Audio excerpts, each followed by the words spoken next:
네, 오늘도 세계로 떠나보도록 하겠습니다. 월드 이코노미 시간이고요. 두 분 전문가 스튜디오에 모셨습니다. IS의 경제연구소의 차영주 소장님, 한양대학교 경제금융대학의 이정환 교수님 나와 계십니다. 두 분 어서 오십시오. 네, 안녕하십니까. 네, 안녕하십니까. 이거는 얘기 안 하려고 그랬는데 또 원고에 써줬으니까 언급을 안 할 수가 없네요. 오늘 생생경제 1년이 됐습니다. 두 분 이렇게 두 분이 많이 도와주셔가지고 지금까지 순항할 수 있었던 것 같은데 간단한 소감 들어볼까요?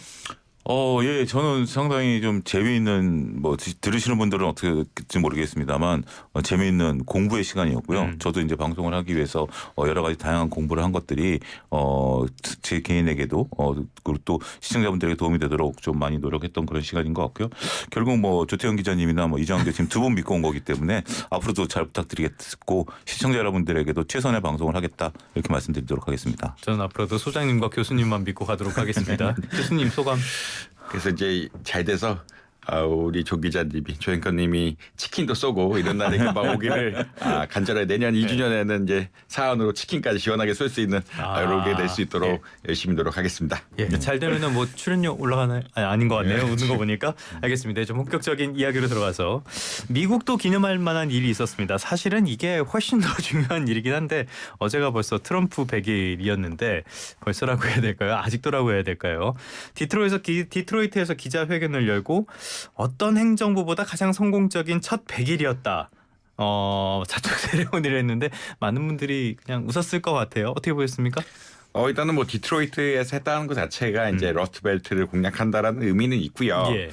그래서 이제 자동차 이제 러스트벨트에 가는 게 자동차 철강 얘기도 안 하지 않습니다. 그렇죠. 자동차 철강에 부과한 관세들이 미국의 제조업을 부흥시킬 거다라는 원대한 포부를 밝혔고, 네. 중국보다는 우리가 미시간, 그러니까 결국 러스트벨트 지역을 아무래도 강화하겠다는 이야기를 계속 하고 있습니다. 그 다음에 이제 자기가 이제 그러니까 우리나라가 잘 나가고 있다라는 그런 거를 해외에 대해서 이야기를 하는데 인도, 프랑스, 스페인, 중국도 여러 국가들이 우리한테 협상으로 달려들고 있다라는 협상으로 찾아온다, 달려들고 있다는 말은 제가 좀 과격하게 이야기한 거고 찾아오고 있다라고 보시면 될 것 같고. 괜찮아요. 그분 더 과격하게 얘기하는데. 그러니까 그 다음에 이제 협상이 우리 또 잘할 수 있다라는 걸 협상이 오래 걸리면 그냥 관세 매기겠다, 가격 이렇게 정하겠다라는 이야기를 하겠다라는 그런 메시지를 보내고 있다라고 크게 보시면 될 것 같습니다. 그리고 이때 미국 정치는 또 100일이 굉장히 중요하거든요. 100일 동안은 보통 이제 야당이 태클을 안 거는데 이제 100일 지나면 이제 태클링 시기가 오고, 그다음에 보고서들도 100일 보고서 이런 거 많이 냅니다. 그렇죠. 예, 100일 보고서 이런 거 많이 연인들도 100일 선물도 하고 파티도 하고. 그때 행정명령으로 100일 동안 조사해라 이런 것들이 이제 결과들이 많이 나올 수가 있는 상황들이기 때문에 아마 좀 보셔야 될 것 같아요. 이제 민주당이 예전과, 그러니까 지금은 왜 이렇게 막지 않느냐라고 이야기하는, 원래 막지 않습니다. 100일 동안은 정책에 대해서 웬만하면 관여를 안 하기 때문에 막지 않는데 이제는 좀 반발이 제대로 올 수 있다. 아마 이렇게 보시면 될 것 같아요. 당장 유권자들이 조금씩 반발을 하고 있기 때문에 민주당은 가만히 있어도 알아서 조금씩 후퇴하는 것 같긴 합니다. 자, 이번엔 이렇게 한번 여쭤볼까요? 많은 분들, 외신이나 경제학자나 이런 분들이 트럼프 100일 동안 학점을 주면 얼마를 주시겠습니까? 여쭤보니까 다들 낙제점을 주시더라고요. 소장님은 몇 점 주시겠습니까? 저는 좀 약간 후하게 주고 싶어요.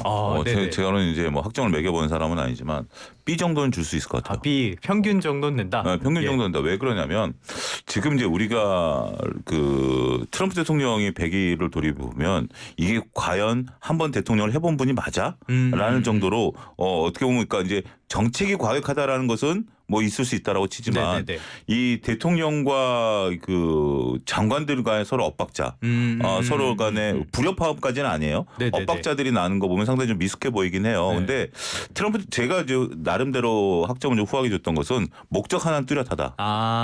목적 하나는 뚜렷해서 정말 아직까지는 교수님도 말씀하셨습니다만 이제 밀월 기간이 이제 끝나가는 정도 수준이다라고 보면 지금 정책을 확 바꾼 상태에서 모든 게 완성되는 게는 아니겠죠. 트럼프가 얘기하는 것처럼 지나가는 과정이니까 이게 잘만 하면 트럼프가 목적하는 것을 이룰 수도 있을 수도 있기 때문에 저는 섣불리 지금 트럼프가 완전 잘못하고 있다. 있다라고 보기에는 점수를 너무 그렇게 야박하게 줄 필요는 없다라고 봐요 아직까지는. B학점 주셨고요. 교수님은 얼마 주실래요? 저는 X 줍니다. X. X. 맨날 X로 이야기하기 때문에 예. 정책을 X로 하는 거 오랜만에 보는데 뭐 밤에 관세도 X로 올리고 이런 네. 시장에 굉장히 충격을 주고 있어서 준비해 오셨어요 혹시? X학점 오늘 예. 매번 트위터에 이렇게 시달리는 우리 사람은 트위터가 아니라 X죠. 그래서 예, 예, X 그래서 X가 생각나서 또 이 머스크 X기도 하기 예, 때문에 X를 주고 싶습니다. 일반적으로 X라고 하면은 뭐 그렇게 썩 좋은 쪽은 아니니까 뭐 여러 가지 함의가 있는 것 같습니다. 자, 미국 내 언론을 보니까 월스트리트 저널에서 이런 말을 했더라고요. 대통령직을 침몰시킬 수 있다. 월스트리트 저널 하면은 보수 성향이 있는 그런 그렇죠. 매체로 네. 인식이 되잖아요. 5가지 최대 실수라고 했는데 100일 동안의 최대 실수 소장님께서는 어떤 걸 꼽으시겠습니까? 저는 2가지, 그러니까 5가지라고 얘기했던 것들이 예. 관세 정책, 머스크 기용, 이민자 추방, 그다음에 이제 문화 전쟁 이거는 이제 뭐 하버드하고 네, 싸운 그렇죠, 거, 그렇죠. 그다음에 우크라이나 비판 뭐 이런 것들이 있는데 저는 가장 이제 좀 문제시되는 부분들은 주요 실책은 일론 머스크 기용하고 문화 전쟁. 그러니까 일론 머스크 기용하고 문화 정책은 굳이 트럼프 행정부에서 트럼프 행정부 필요했겠는가라는 사조기로 붙을 수가 있는 부분들이기 때문에 안 하니만 못했다. 네, 나머지들은 어떻게 보면 트럼프 대통령이 필요했을 수도 있죠. 전쟁과에는 관여해야 되겠죠. 그다음에 이민자 문제라든지 마약 문제는 좀 심각하니까 이렇게 보는 그렇죠, 관점에 따라서는 그렇죠. 심각할 수도 네네네. 있으니까 충분히 대통령으로서 뭐 와닿기도 아젠다를 하고. 선정할 수도 예. 있는 부분이고 관세는 어쨌든 트럼프가 들고 나온 정책이잖아요. 이거는 뭐 트럼프가 만든 거고 바이든은 이제 보조금 정책이었으니까. 근데 굳이 일론 머스크를 기용했을 필요가 있을까? 그러면서 정말 네. 하자마자 정부에 있는 분들을 그렇게 과격하게 쫓아낼 필요가 있었겠는가? 도지장관을 해가지고 괜히 긁어부스러 만들었다. 긁어부스럼을 만드는 네. 부분들이고 또 이제 하버드와의 어떤 대표적인 싸움 입장에서 보면 이게 뭐 굳이 이것을 할 필요가 있었는가 지금 수준에 있어서 그런 부분들을 놓고 본다라면 이거는 좀 실수라고 한다라면 나머지는 정책이고요. 요 2가지는 좀 실수에 가깝다. 또 한 가지 말씀드리면 예. 앞서 이제 교수님도 말씀하셨습니다만 디트로이트에서 100일 기념 행사를 했잖아요. 이것도 상징적인 의미인데 지금 디트로이트가 축배 분위기가 아닌데 아니죠. 네, 거기 가가지고 이렇게 한다라는 것도 어떻게 보면 네. 트럼프 대통령의 몇 가지 이것도 실수 중에 하나일 수도 있겠다. 괜히 잘못했다. 여기 총 맞을 수도 있어요. 거기 그러니까 네. 기왕이면 그냥 백악관에서 했을 네. 수도 있는데 보통 근데 이제 중요한 자리니까 교수님도 말씀하셨다시피 중요한 자리에 중요한 상징적인 데를 택했는데 굳이 여기가 지금은 축제 분위기가 아닌데 이런 것도 저는 조금 플러스 원 이렇게 하겠습니다. 괜히 얼굴 보여주면 유권자들이 더 열받을 것 같은데 아무튼 간에 저는 개인적으로는 출마 잘체가 실체가 아니었나라는 생각도 좀 들고요. 아무튼 간에 취임 100일을 맞아서 최근에 경제 지표들 쭉쭉쭉쭉 나오고 있는데 아직까지는 뭐 트럼프의 영향이 제한적이긴 하겠지만요. 간밤에 1분기 성장률이 나왔어요. 그런데 뭐 3년 만에 역성장을 하다 보니까 니놈 때문이다. 막 이런 지금 비판이 쏟아지고 있잖아요. 미국 경제 이 역성장 배경은 뭘로 보십니까? 아니 뭐 관세 때문은 맞고요. 네. 그냥 관세가 기대가 되기 클리어하게 때문에 나오시네. 네. 미리 이제 재고를 쌓아놓거나 하려는 이제 인센티브들이 굉장히 많이 생겼고 실제로 물동량들이 이제 이쪽으로 많이 가니까 예. 수입이 많아지니까 어떻게 보자라면은 성장률이 낮아진다. 이게 좀 뭐 경제학적 얘기긴 한데 결국은 우리 국내 총생산이라고 하니까 그러니까 우리가 경제 성장률은 네네네. GDP로 재고 GDP는 국내 총생산인데 그게 수입이 많아지게 되면은 국내에 안 좋죠. 생산한 게 예. 아니기 때문에 빠져나갑니다. 그러니까 국내에서 민간 소비, 그다음 고정 자산 투자, 그 정부 지출, 수출까지 한 거는 국내 생산인데 이게 수입에 들어왔다라고 하면은 마이너스로 가기 네네네. 때문에 이게 좀 우려가 된다. 우려가 굉장히 그러니까 결국 수입이 너무 많이 늘었기 때문에 GDP가 떨어졌다고 보시는 게 맞을 것 같고요. 전분기 대비해서 미국 수입액이 한 40% 이상 증가했다. 특히나 상품 같은 것들은 미리 재고를 쌓아놓으려는 인센티브들에서 한 50% 이상 폭증했다라고 이야기하고 있고. 그러니까 미리 수입을 다 땡겼다. 왜냐하면 가격이 그때 쌀 때 관세를 붙기 전에 사는 것들이 무조건 기업 입장에서 유리하니까 예. 앞으로 뭐 10% 붙는 그러니까 10% 싸게 사는 거는 훨씬 좋은 이야기죠. 그다음 근데 소비 지출은 별로 안 늘었고 투자는 약간 네네네. 늘었다 정도인데 1분기 지표는 약간은 사실은 바이든 행정부와 어떻게 보면 트럼프 행정부 혼자돼 낀 게 있죠. 하나가 있고 그리고 이게 좀 어떻게 보면 수입이 급격하게 증가한 것 때문에 좀 노이즈가 있다라고 많이 생각을 하고 있고요. 그렇지만 이 효과들이 아무래도 고용 지표로 나타나고 있으니까 경제 성장률이 안 좋아지지 않을까. 어제 이렇게 경제 성장을 발표했는데 뭐 JP 모건이나 뭐 흔히 말 골드만삭스 이런 데서 경제 성장 전망치를 마이너스로 확 내려버렸습니다. 올해 전망치를 뭐 0%대 이 정도에서 마이너스대로 완전히 내려버렸거든요. 그만큼 이제 경제는 좋지 않을 거다라고 예측은 하고 있다라고 보시면 될 것 같습니다. 약간만 이거 설명드리면은 방금 전에 GDP 말씀해 주셨는데 GDP는 그 국가 내에서의 거래고요. 예전에 썼던 GNP 이거는 국적이랑 관계가 있어서 약간 다른 개념이다. GDP는 그 국가 내라는 점을 좀 참고하시면 좋을 것 같습니다. 어찌됐건 교수님 말씀하신 것처럼 지금 트럼프 관세 정책 이후에 지표가 흔들리는 게 실제로 나타나고 있고요. 역효과들도 미국 내에서 현실화하고 있단 말이에요. 그렇다면은 관세를 계속 밀어붙일 수 있는 동력 점점 약해지는 거 아닙니까? 그 시장이 오늘 나왔던 뉴욕 증시와 똑같다라고 좀 말씀드릴 수 있겠죠. 네네네. 이제 교수님 말씀에 좀 부언을 하면 지금 이제 미국 같은 경우 수입이 늘었잖아요. 우리나라 같은 경우 수출이 늘었죠. 삼성전자라든지 현대차 같은 경우 1분기 때 수출이 늘었어요. 원래 1분기 때 삼성전자랑 현대차가 비수기거든요.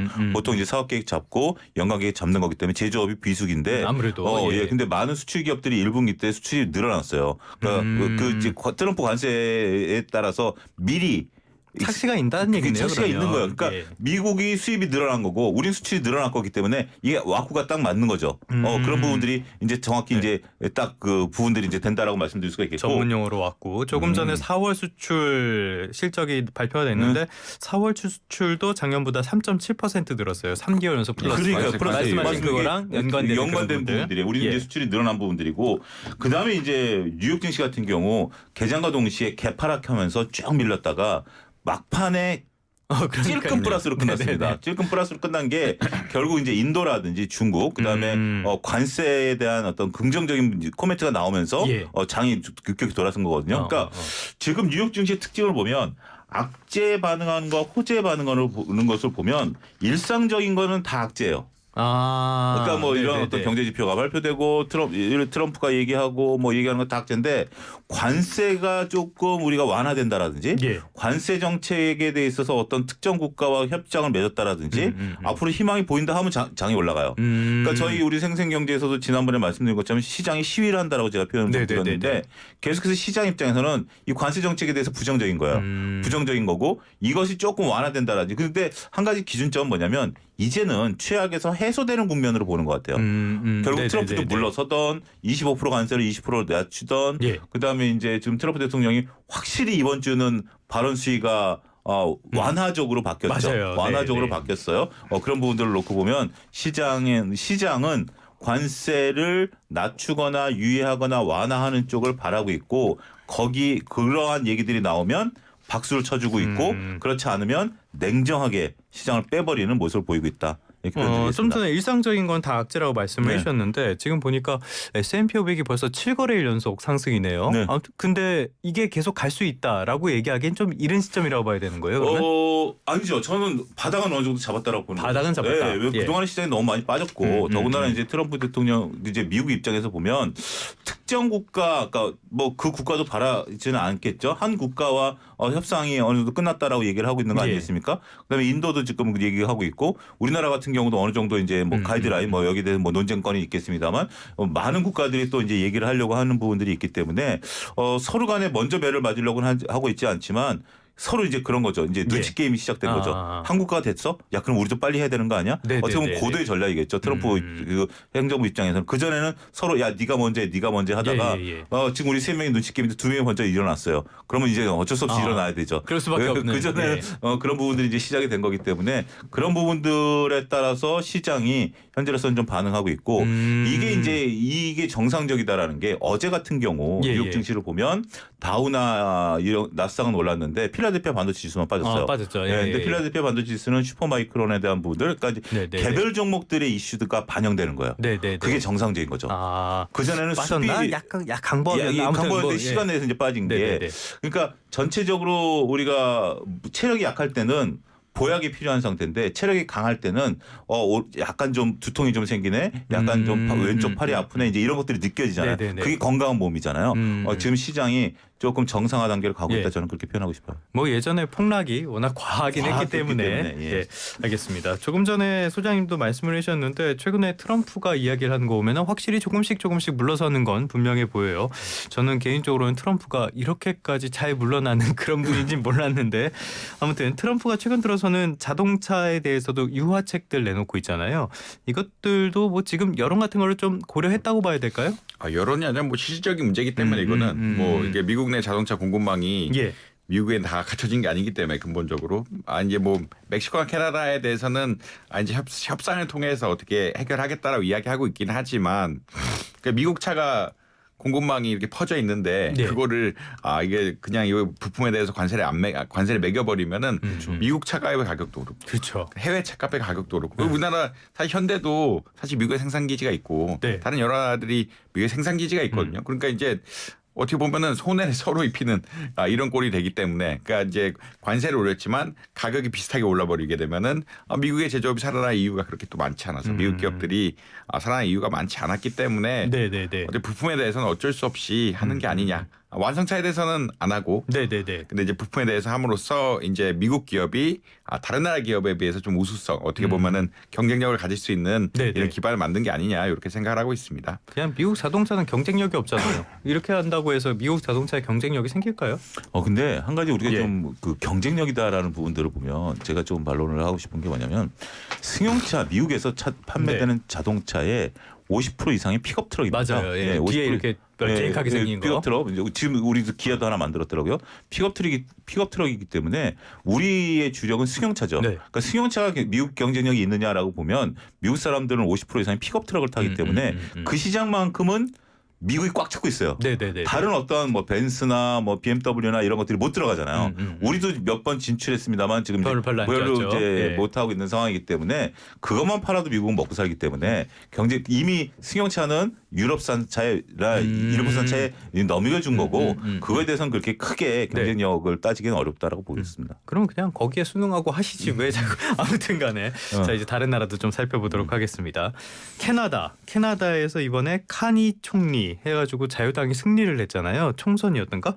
아무튼간에 얼마 전까지 불과 한두 달 전까지만 해도 자유당이 참패할 것이다 이런 전망이 나왔었단 말이죠. 20%포인트 이런 여론조사의 지지도를 뒤집어 버렸는데 이것도 역시 트럼프 영향이라고 봐야겠죠? 뭐 아무래도 트럼프가 뭐 미국 51번째 주 뭐 이야기도 하고 예. 뭐 여러 가지 이슈를 하면서 이제 너무 갈등 관계가 심해지다 보니까 이제 보수적인 네. 정책적인 이제 자유당이 당선됐다라고 이야기를 하고 있는 것 같습니다. 이제 진보 쪽 아닌가요, 자유당? 자유당은 보수당입니다. 아. 자유당은 어디나 네네네. 자유하는 쪽들은 우리나라 뭐 자유한국당 이런 쪽 네네네. 굉장히 보수 쪽이라고 보시면 될 것 같고 진보 쪽은 아니다라고 아마 이해하시면 될 것 같은데 이것들의 해석이 많죠. 이게 그거는 왜 민심들이 이렇게 움직였느냐에 대해서 해석들이 많은데 사실 이제 캐나다 시민들 직접 만나보면은 51번째 주 나쁘지 네네네. 않다라고 하시는 분들도 굉장히 많아요. 왜 굉장히 많다면 어차피 이게 합쳐지게 되면은 세금을 많이 내는데 좀 복지가 그러니까 세금도 많고 복지가 많은 나라 캐나다인데 네, 이런 네, 것도 네. 좀 시스템이 잘못됐다고 생각하시는 분도 많아서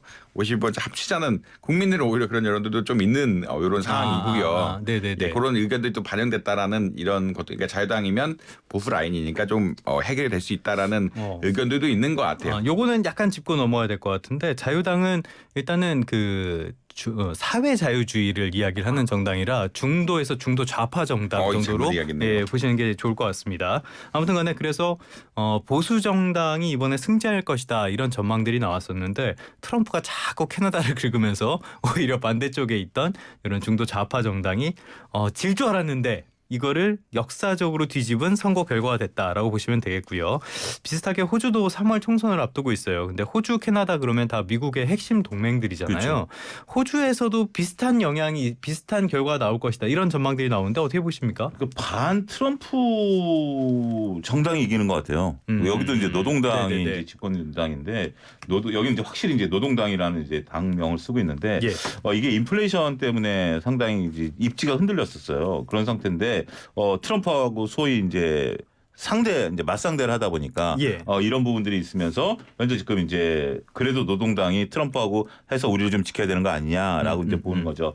근데 여기도 이제 국민당이라든지 자유당 같은 경우 이제 트럼프를 따라하는 부분들이었는데 얘네가 지지율이 높았다가 네. 지금 트럼프를 따라하는 것은 지지율을 까먹는 상태이기 때문에 상대적으로 어떤 정권 교체에 대한 어떤 의미보다는 네. 차라리 지금 정권을 유지함으로써 반 트럼프 정책에 앞장서주길 바라는 그러니까 그런 어떤 민심들이 글로벌하게 다 네네네. 있는 것 같아요. 캐나다도 그렇고 뭐 유럽도 그렇고 네. 우리도 지금은 이제 우리도 지금 얘기가 나오는 것들 중에 하나가 뭐 트럼프 미국 말을 들어야 되느냐, 네. 미국과 좀 맞서야 되느냐라고 본다라면 조금 민심은 좀 맞서야 된다라는 네. 쪽으로 가고 있는 거죠. 이런 것들이 총선에 영향을 좀 미치고 있다 이렇게 봐야 되겠죠. 참 트럼프가 캐나다 요거 선거 앞두고 나서 직전쯤에 보수당 도와준답시고 51번째 주 한 번 더 꺼냈다가 오히려 이쪽에 참패를 안겨주는. 트럼프가 잘못 도와주고 있는 것 같아요. 일론 머스크 빨간색 네. 전기차도 샀는데 그 다음부터 주가 폭락하고 손만 대면 마이다스의 손이 아니라 마이너스의 손인 것 같아요. 자기 재산 잘 지키잖아요. 자기 재산만 이렇게. 그러니까요. 네. 네. 전 세계 경제를 뭐 나쁘게 말해서 깽판을 치고 있어도 문제지. 아무튼간에 미국은 상호 관세에 대해서 전 세계 모든 국가가 우리와 협상하기를 원한다. 한국과와는 협상 완료했고 그 나라 총리 그리고 뭐 의회 비준을 기다리고 있다. 이렇게 얘기한 걸 봐서 총리 얘기했으니까 우리나라는 아닌 것 같고 이 나라가 인도 아니냐 이런 전망들이 나오잖아요. 왜 이런 인도라는 얘기가 나오는 겁니까? 사실 이제 5대 우선 국가가 있죠. 예. 인도, 일본, 한국, 예. 그다음에 호주, 영국인데 뭐 한국은 대통령제니까 당연히 아니라고 보시면 될 것 같고 인도가 좀 협상을 빨리 했어요. MOU 네네. 비슷한 것도 이미 맺어놓고 협상 체계를 준비를 했다라고 보시면 될 것 같고요. 예. 그러니까 어떻게 보자라면 인도가 재빨리 움직이면서 어떻게 보면 이 협상을 어떻게 할 것이냐 그러니까 이런 상호 간의 협약을 미리 만들었기 때문에 빨리 진행되고 있는 것이 아니냐라는 의견들도 분명히 있다. 그리고 이제 인도는 사실 관세를 많이 매기고 있는 나라이기 때문에 예. 오히려 또 줄 것도 많은 그렇네. 인도 네네네. 그러니까 일본하고 한국은 전혀 다른 입장이고 워낙 네. 관세가 낮은 나라들이고 영국하고 호주는 좀 더 다른 나라. 여기는 거의 미국이 무역 흑자 보고 있는 그렇죠. 나라들이기 네. 때문에 전혀 다른 상황이기 때문에 사실 우리가 좁혀보면은 일본, 한국, 인도인데 아무래도 인도가 가장 발빠르게 협상에 나서고 있고 한국이나 일본에 대해서는 지금 조선업하고 네네. 그다음에 알래스카 개발 큰 건들이 걸려있기 때문에 또 다른 것 같아요. 인도랑은 네네네. 이슈가 인도는 자체 관세가 굉장히 많이 붙어있기 때문에 이 상호 관세를 낮춘다라는 입장에서는 인도 쪽이 좀 유리하다. 그런데 이제 우리나라가 갈 때는 지금 알래스카에 대한 투자라든지 다른 선물이 필요하다. 그다음에 이제 네. 조선도 미국의 조선소를 지어서 거기에 MRO라고 이야기해서 흔히 말하는 유지보수. 유지보수까지 해야 되는 게 아니냐라는 의견들이 나오고 있어가지고 조금 상황이 다르다. 그러니까 이제 한국하고 일본은 비슷한 상황이고 인도는 좀 전혀 다른 상황이기 때문에 인도에서 아마 가장 빠르게 사실 본보기로 뭐 어떻게 보면 협상을 하고 있지 않느냐. 그리고 실제적으로도 MOU 같은 게 가장 빨리 맺어진 나라가 인도다라고 아마 이해하시면 될 것 같습니다. 갑자기 드는 생각이 미국의 조선소 도크 같은 거 만든다고 해서 그 유지보수를 할 수 있는 인력을 충원할 수 있나 이런 생각도 갑자기 드는데 아무튼간에 인도 굉장히 다급하게 나서는 것 같고 베트남도 빠르게 하는 것 같고 대만도 속도를 내고 이런 나라들은 미국의 요구를 이렇게 전폭적으로 받아들이려고 하는 움직임 무슨 공통점이 있는 겁니까? 중국을 또 견제해야 되죠. 역시 중국. 네, 중국을 견제해야 되고 네네네. 지금 인도가 지리적으로 위치를 보면 미국 입장에서 보면 인도를 우선 협상으로 끌어들여서 그러니까 일본 교수님 말씀하신 것처럼 일본과 한국에서는 얻어가려는 게 많을 것 같아요. 네. 근데 인도는 미국 입장에서도 어느 정도 양보를 해주고 그렇다고 한다라면 중국 입장에서는 딱 샌드위치가 돼버린 거죠. 일본 이제 한국까지 이제 딱 미국 쪽 한국 일본까지 이제 미국 쪽으로 붙어버리면 뒤에 뒤통수가 이제 근질근질하기 시작하는 거죠. 그런 부분들이기 때문에 또 그 특별히 뭐 미국도 인도에서 얻어갈 것보다는 거기서 더 많은 수입 부분들을 이제 가져와야 되는 부분들이고 이번에 아이폰도 인도에서 비행기 세대분으로 가져왔다면서요. 그런 부분들이 있기 때문에 웬만한 거는 좀 미국 입장에서 내줄 건 내주면서 협정을 좀 맺으려고 하는 부분들인 것 같고 베트남 같은 경우도 지금 현재 그 관세가 굉장히 높습니다만 베트남에서 수출이 안 되면 중국보다 더 심각한 거죠. 지금 오히려 중국 공장들도 베트남으로 이전한 우리나라도 다 베트남으로 가 있는데 삼성전자 공장 거의 다 있잖아요. 다 있고 의류 공장 거기 다 있고 다 있고 이제 중국에서도 지금 이제 베트남을 통해서 만들어내고 있는데 그런 부분을 좀 내줘야 되고 대만은 TSMC가 있으니까 뭐 TSMC가 있으니까 대만 잘못 건드렸다가는 미국이 지금 이제 코를 확 깨는 수가 있으니까 그런 나라들은 미국 입장에서도 그 두 가지 효과를 노릴 수 있는 거죠. 거기를 풀어줌으로써 자기들의 이득을 취하는 거고 그 우리 그 만화에서 물건 파는 거 있잖아요. 예를 들어서 조 기자님이 저기 우리 이정환 교수님하고 저한테 물건을 팔 때 안 팔렸어도 저한테 왔고 이정환 교수님이 샀는데요. 그리고 저 기정 교수님한테 갖고 차수장이 샀는데요. 이렇게 얘기하는 것처럼 여기 먼저 했으면 야 인도 대만 했어. 입장은 모르겠고 걔네 했어. 왜 니네는 빨리 안 해? 뭐 이래버릴 수가 있는 거니까 이렇게 각계경파식으로 이제 가는 게 아니겠나 그런 비유를 들 수 있겠습니다. 역시 어떻게 보면은 그 중심에는 중국이 있을 것 같은데 중국에 대한 이야기는 잠시 뒤에 해보도록 하고요. 우리나라 이야기부터 해보겠습니다. 트럼프 정부에서는 우리나라와의 협상에 대해서 윤곽이 잡혀가고 있다. 한덕수 권한대행이 대선 출마 전에 해결하려고 한다. 뭐 이런 얘기까지 하고 뭐 진짜인지 아닌지 모르겠습니다만 이건 판단하지 않도록 하겠고요. 그런데 우리나라 입장에서는 아니다. 시간 그 뭐 대선 이후다 이런 식으로 얘기를 하잖아요. 시간 더 끌어야죠. 그리고 지금 뭐 아까 잠깐 얘기를 했는데 한국하고 일본 이슈가 비슷합니다. 해운업 죄송합니다. 조선업 이슈하고 LNG 개발 이슈가 비슷하기 때문에 서로 이제 안 내줘야 되거든요. 조선업도 그 조 기자님 굉장히 걱정하셨는데 조선업은 흔히 말해서 지금까지는 적어도 노동력이 굉장히 많이 드는 그러니까 좀 약간 노동집약적인 산업 느낌들이 있거든요. 왜냐하면 용접공도 굉장히 많이 필요하고 이런 것들이 그 인력들도 상당히 숙련된 인력들이 필요하다고 하더라고요. 숙련된 노동자들이 많이 필요한 인력들인데 그래서 미국의 그 도크를 지어서 미국 사람들이 그거 쓴다는 건 사실 굉장히 불가능한 일에 가까운 거고 한국인들이 또 가서 뭘 해야 될 수도 있는데 이런 것들이 비용 차원에서 굉장히 많이 들 거다라는 의견들도 많이 나오고 있어요. 그러니까 우리 GDP. GDP 부정적인 영향도 미치고 특히나 뭐 그런 기지 자체를 거기에서 짓는다는 게 어느 정도 적정한 수준이면은 뭐 유지가 가능할 텐데 이게 지나치게 많은 큰 걸 짓는다든지 군함을 짓게 되면은 노동력 이게 규모에 따라 달라지는 거고 뭐 정비만 할 수 있다 이런 이게 좀 개념 좀 다르기 때문에 그 주판을 좀 두들겨봐야 된다는 의견들이 많이 나오고 있다. 동시에 이게 일본도 동일한 이슈거든요. 일본 역시 일본은 특히나 우리나라보다 사실은 이제 조선업이 좀 작아진 상황이라서 좀 제공할 여유도 없는 이런 상황이라 보통 이해를 하고 있고 그런데 같은 이슈로 맞물려서 또 알래스카 개발 매번 이제 차영규 소장님 말씀하신 것처럼 힘들다. 그렇죠. 혜택을 얻고 힘들다라는 이야기를 계속하고 있기 때문에 이게 쉽지 않은 것 같아요. 그러니까 결국 끝까지 가야 된다. 저희가 빨리 할 필요는 없고 저희가 빨리 하면은 뭐 일본만 편해지는 그렇죠. 어차피 이슈가 일본은 뭐 쌀 이슈가 조금 더 있긴 한데 그다음에 방위금 분담 이런 게 있긴 한데 뭐 그거야. 그거 별개로 지금 같이 가지 않으면 그 먼저 빨리 끝내버리면 손해를 볼 가능성들이 굉장히 높다라고 한번 보시면 될 것 같습니다. 뭐 우리가 트럼프 좋은 일 해줄 이유도 없고 일본 좋은 일 해줄 이유도 없으니까 뭐 급하게 서두를 이유가 사실 전혀 없죠. 중국 이야기 가보도록 하겠습니다. 최근 보면은 중국과 미국이 협상을 시작을 했다. 뭐 미국에서는 시진핑과 트럼프가 통화를 했다. 중국에서 아니다. 어떻게 진행되고 있는 겁니까? 실무자 선에서 어떤 얘기들이 좀 오간 것이 이제 와전된 게 아니겠나라고 좀 우리가 볼 수 있을 것 같아요. 근데 트럼프가 직접 얘기를 했잖아요. 트럼프가 얘기했죠. 통화했다. 그러니까 이제 어떻게 보면 뭐 우리 윤석열 대통령도 과거에 그 동해 고래 얘기할 때 실무자 선에서 얘기하던 거가 이제 보고되니까 바로 이제 기자회견 열어 그래갖고 이제 얘기한 것처럼 약간의 오버한 게 아니겠나라고 좀 봐야 되겠죠. 그리고 지금은 서로 간에 중국이나 미국 입장에서 이 외교라든지 이 입장에서 보면 어떻게 보면 이게 정상적인 부분들을 넘어서 자존심 싸움까지 간 거잖아요. 그렇죠. 그런 부분들이 때문에 만약에 서로 통화를 우리가 뭐 언제 시간 되면 통화합시다라고 얘기한 거를 트럼프 대통령이 오버한 거를 중국 입장에서는 바로 확 빼버릴 수도 있죠. 우리는 말 안 했어라고. 이제 그럴 수도 있겠네요. 많은 얘기를 하면서 언제 시간 돼서 이제 조율합시다라고 했는데 저쪽에서 먼저 터뜨려 버렸을 때 이게 끝까지 가기 전에 먼저 터뜨리면 이제 그런 부분들인데 어쨌든 중국도 지금 정도라면 영원히 끌 수는 없겠죠. 물론 이제 히스토리라든지 이런 몇몇 중요한 부분들을 잡아냈기 때문에 계속 이렇게 되면 이게 사람이란 게 그렇잖아요. 처음에는 미국이 중국을 때렸을 때는 미국이 힘들 거야. 중국의 만만지 정책이 이길 거야라고 봤지만 계속 끄는 것보다는 지금 정도는 그래도 손을 잡아주는 게 네. 그리고 서로 간의 국익을 위해서 되는 부분들이라 뭐 자꾸 이렇게 하면 둘 다 뭐 더블 KO죠.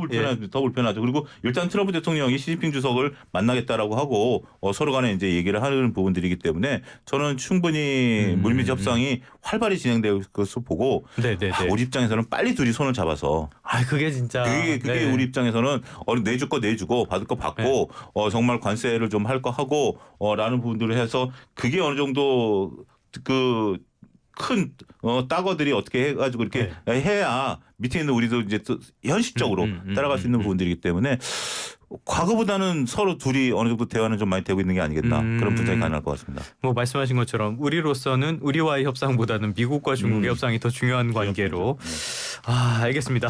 뭐 지금 어떻게 되고 있는지 좀 애매하긴 하지만 미국은 탑다운을 선호하고 중국은 실무 논의부터 해야 된다 해갖고 여전히 말씀하신 대로 기싸움을 하고 있는 것 같습니다. 자 이런 상황 속에서 정용진 회장의 초청으로 트럼프 주니어가 우리나라를 찾았잖아요. 기업 총수들 많이 만난 것 같던데 누굴 만나서 무슨 얘기를 한 겁니까?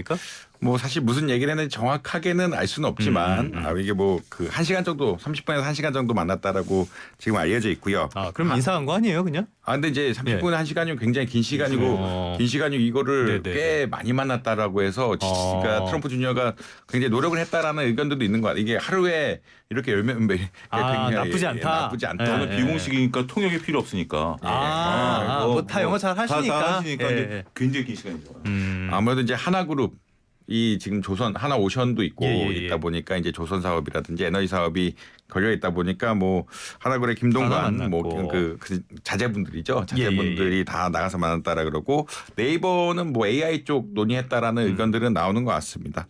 그 롯데지주라든지 이제 CJ그룹은 K푸드 관련해서 아마 좀 논의가 된 것이 아니냐. 뭐 선영 세트리온 회장 당연히 뭐 어떻게 보자라면 바이오 쪽 협력을 이야기하고 있고 뭐 KB 금융지주 양종희 금융지주 회장이 만나서 뭐 금융업권에서 얘기를 했다라고는 이야기를 하고 있는데 아무래도 지금 그 조선소 방문이라든지 이런 것들이 보면은 해운이 가장 1번이고 그다음에 K푸드 같은 것들은 같이 협력할 수 있는 분야기도 하고 그렇기 때문에 굉장히 다양한 분들을 많이 만난 것들이 아니냐 이렇게 알려져 있습니다. 근데 뭐 제가 직접 할 수는 없는 얘기이기 때문에 보도상에는 그렇다 정도로만 이해하시면 될 것 같아요. 일단 뭐 만나서 뭐라도 하긴 해야 되니까 나쁜 소식은 절대 아닐 것 같고요. 자 마지막으로 여기 한번 가보도록 하겠습니다. 우크라이나 간밤에는 뭐 광물 협정 이거 합의됐다, 뭐 서명했다라는 소식도 전해지던데 광물 협정 뭐 구체적으로 어떤 내용들입니까? 우크라이나에 이제 광물들이 굉장히 좀 많죠. 미국 같은 경우는 이제 그것을 노리고 이제 러시아가 이제 그 부분을 노렸다라는 부분들이 있어요. 지금 이제 러시아가 점령한 지역들을 보면 우크라이나 광물의 3분의 2가 묻혀 있는 부분들이고 그 밑에 내려가면 이제 체첸 반도라든지 이런 쪽에 원유라든지 이런 부분들이 좀 있는 부분들이 있거든요. 그래서 지금 현재 트럼프 행정부가 원하는 건 그거잖아요. 우크라이나 광물을 달라. 그러니까 이게 전비를 우크라이나에서 만든 게 아니라 러시아한테 받아야 되는데 이게 지금 우크라이나 광물을 달라라고 얘기를 한 거기 때문에 양쪽 깡패 시달리네. 근데 그 제렌스키가 많이 양보한 것 같아요. 우리가 체첸 반도도 우리가 양보하겠다라고 얘기를 했고 이번에 광물에 대해서도 체첸 반도도요. 그 이제 우리가 이제 그러니까 그때 이제 그 교황 그 서거하셨을 때 거기 가서 우리가 거기 양도할 의사가 있다라고 밝혔거든요. 아직 확정된 건 아니지만 그게 이제 미국이 요구한 거고 그래 미국의 얘기를 우리는 들을 생각이 있다라고 이제 그 정도까지 진전된 얘기를 하고 있고 어차피 실효집이기 때문에 그냥 주는 건가? 주는 거죠. 그리고 이제 현재 그 뭐 광물에 대해서도 미국이 원하면 그것도 넘기겠다. 지금 제렌스키 입장에서는 상당히 많이 좀 쫓기고 있는 것 같아요. 그래서 미국에서는 더욱더 압박을 하고 있고 그것을 이제 빨리 종전을 하는 부분들. 근데 극단적으로는 지금 이제 러시아의 그러니까 저쪽으로 치고 들어갔잖아요. 그것까지도 다 내주고 그냥 다시 지금 뺏긴 지역 맛도 다 내주고 지금 현재 국경선, 그러니까 과거 국경선에서 러시아 점령지 빼주고 광물 주고 그냥 유치전하는 걸로 지금 얘기가 되고 있는 것 같아요. 알겠습니다. 러시아 침공이라는 점을 분명히 했다고 하니까 그 부분은 있지만 어찌됐건 전반적으로 보면 러시아만 논한 것 같아요. 끝으로 요거 하나만 살짝 짚어볼게요.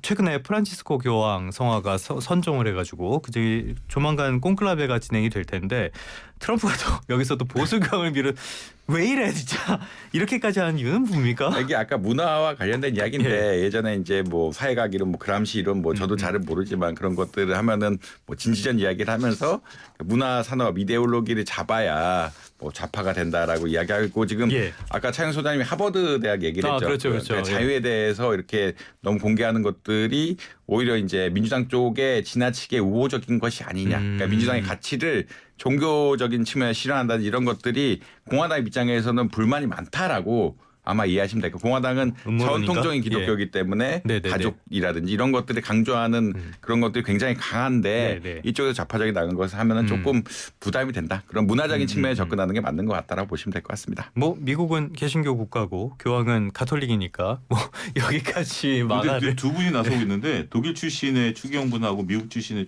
보수파 추기경 두 분이 현재 지금 그 거기 유력하다라고 하는데 나오죠. 두 분 예. 다 보수파이기 때문에 좀 미국이 지금 이제 정통 보수파 분들께서 지금 로마로 달려가고 있다 뭐 이런 뉴스 쪽이 들어왔습니다. 사실 뭐 콘클라베는 어떻게 될지 누구도 모르기 때문에 네. 베네딕토 16세나 프란치스코 교황이나 별로 그렇게 예상됐던 예, 인물들은 그렇죠. 아닙니다.